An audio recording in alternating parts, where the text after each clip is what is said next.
થઈ થાવીને થાશે આવો ત્રિકાળ જ્ઞાની મહાપુરુષ ગંગાનો પુત્ર ભીષ્મ છેલ્લે બાણની પથારીમાં હોવું પડ્યું. મારા રામ એનું શું કરમ હશે? યમના દૂત જેને લેવા માટે આવે અને દૂતને એમ કે અત્યારે તું વયો જા, 6 મહિના પછી આવજે, પોતાના મૃત્યુને રોકી શકે એવો સમર્થ ને સિદ્ધ પુરુષ, એને છેલ્લે બાણની પથારીમાં હોવું પડ્યું. બોલો તમારી મારી શું ઓકાત હતી? કુરુક્ષેત્રના મેદાનમાં 18 દિવસનું યુદ્ધ થયું. એમાં ભીષ્મ બાપુ કૃષ્ણ પરમાત્મા અખિલ બ્રહ્માંડનો માલિક એની પ્રતિજ્ઞા તોડાવે એ બાપુ મહાપુરુષ હોય કેવો? અને ઈ મહાપુરુષને જન્મ આપવા વાળી માં કેવી છે? મોઢે બોલો માં, હાથે નાનપણ સાંભળે, મલક બધાની મજા પછી કડવી લાગે કાગડા. ગંગા જેની માં હોય, વિચાર કરજો. ચોથા દિવસનું યુદ્ધ હતું ને, ત્યારે ભીષ્મએ આમ રથ આમાં આવીને ઉભા રહ્યા ને, ભીષ્મ પિતા કૃષ્ણ પરમાત્માને કહે છે, તમે જે પક્ષમાં હોય પક્ષ કોઈ દી હારે નહીં, પણ દુર્યોધનનું અનાજ મેં ખાધું છે એટલે મારે એનો સેનાપતિ બન્યા વગર છૂટકો નથી.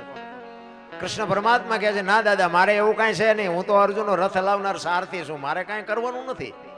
એ તમારા ભાઈઓનો મામલો છે કે મારે કાંઈ નથી કરવાનું. ભીષ્મ પિતા વિચાર કરે છે, એ કે આમાં બીક જ તારી એકની લાગે છે, નકર આમાં કોની તાકાત હતી કે મને કોઈ જીતી શકે?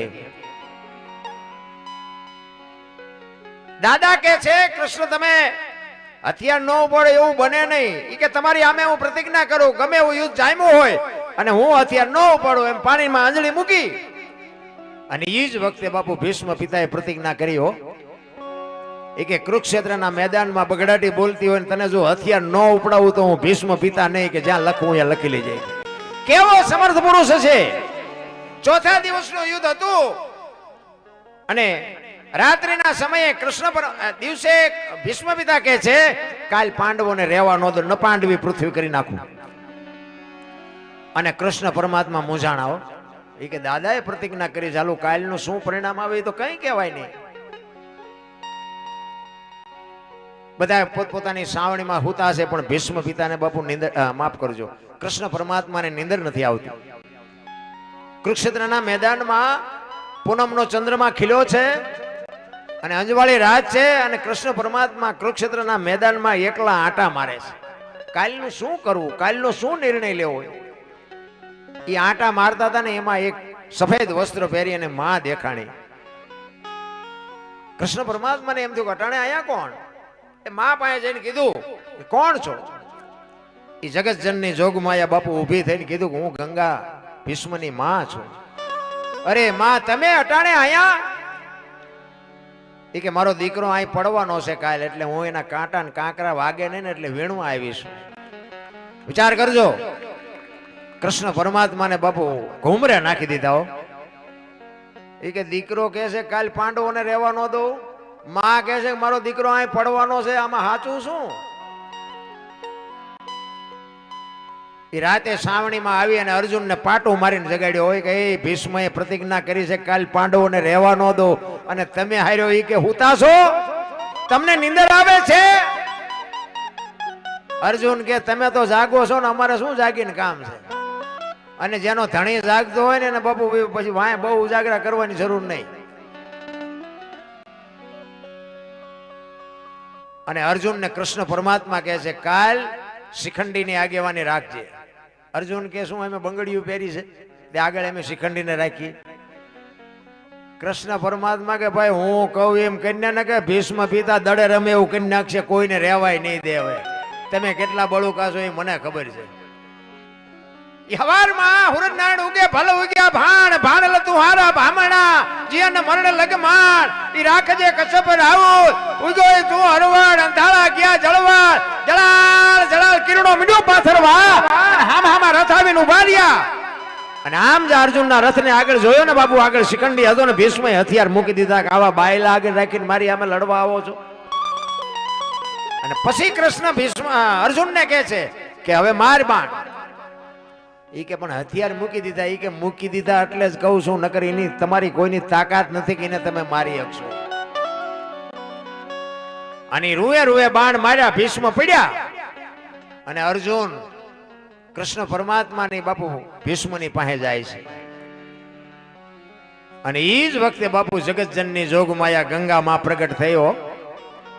ધકેલ ત્રાંબા જેવી આંખો આમ કૃષ્ણ પરમાત્માની સામે નજર કરીને કીધું, મધુસૂદન મારા દીકરાને ત્યાં દગો કરીને માર્યો ને. બાકી અર્જુન ની આગળ ત્યાં શિખંડીને રાખ્યો તો, પણ ઈ જગ્યાએ કદાચ તું ઉભો હોત ને તો તને ખબર પડત કે ગંગાના ધાવણમાં કેટલી તાકાત છે, કેવી જનેતા છે, કેવા દીકરા છે, કેવી માય. બાપુ ધરાવીને ધાનનો નીપજે, કુડવીને માળો, હારા બધાને હારા જોવે છે. પણ બાપુ એવા જો માએ સંસ્કાર આપ્યા હોય તો હારા દીકરા થાય. વહુ હારો બે ભેગા પાણી પૂરીયું ખાતા હોય ત્યાં દીકરા કેવા થાય? હે, કોઈ મતલબ નથી. રામ તમે જોવો આમ મોટી સિટીમાં જઈને બેન હાલ્યા આવે છે, ભાઈ હાલ્યા આવે છે, એ જ નથી ખબર પડતી. બોલો, બધું હરખું થઈ ગયું. બેને વાળ કપાયેલા હોય ને ભાઈને આવડા હોય. આપણે બોલાવીએ ત્યાં ખબર ભાઈ બેન તો આઈન કર્યા હતા, તો આ બેન છે. અરે એવું ગોટે ચડાવ્યું છે ભાઈ, કીધાની વાત જ નથી. રામ હા, ઉમરા વચ્ચે આમ તમે જો 60-60 વર્ષની થઈ હોય ને તો ઉમરા વચ્ચે રહી સબે રમતી હોય, ઢબો ઢાંસ ઢબો. હવે જીના મનાણા એના થઈ ગયા ઢબો ઢાંસ. તો તારા કેવા દીકરા થાય ભલા મારા. છત્રપતિ શિવાજી મહારાજ બાપુ જીજાબાઈના ઉદરમાં હતો ને, તેથી રામાયણ ને ગીતા ઓગાળીને પાઈ દીધી હતી. માને ખબર હતી કે ભગવાન મને દીકરો આપે, દીકરી આપે, પણ મારું સંતાન કોઈ દી માય કાંગળું ન થાય. બાપુ આ ખુમારી માને હોવી જોઈએ. માં તો માં છે. આજે ગંગા સતી ને પાનબાઈ જેવી દીકરીઓ થાય ને ગોપીચંદ ને ભરતરી જેવા દીકરા થાય, કાંઈ સમય બમય બદલાણો નથી ભલા મને. હું તમે બદલાઈ ગયા. ઘણા ગયા કે મોંઘવારી વધી જાય, સમય બગડી ગયો, ફલાણું થઈ ગયું, કાંઈ નથી. મને તેમ જીવે એવું હવે આવ્યું. બદલાણું કાંઈ છે નહીં. જેટલા વાગે ઉગતો એટલા જ વાગે ઉગે છે. એ તો તમને મને ભૂખ નથી મટતી એટલે ઓલું લાગે તમને. મને એક ભાઈ કહેતા હતા, મને કે સમય કે ઘાયે ઘા જાય નહીં. મેં ના, ઘાયે ઘા કાંઈ નથી જતો. 12 કલાકનો દી હતો, 12 કલાકનો જ છે, હજી કંઈ આખું પાછું નથી થયું. પણ મને કે એવું નથી લાગતું. મેં કીધું ભૂખ્યા રહેતા એટલે ન જ જતો દી. અને અત્યારે ખાવાનું છે આમ 10 વખત ખાઈને આવે ને ઘરે આવે તો કે હજી મેં ખાધું જ ક્યાં છે. છોકરા કાજુ બદામ ની ઓગટ કરે. બોલો, છોકરા આપણને પાર્લે નથી જડ્યું તોય કે છે કે અમારી પાસે કઈ છે નહીં, અમારી પાસે મરો કઈ ન હોય. શું જોવે છે?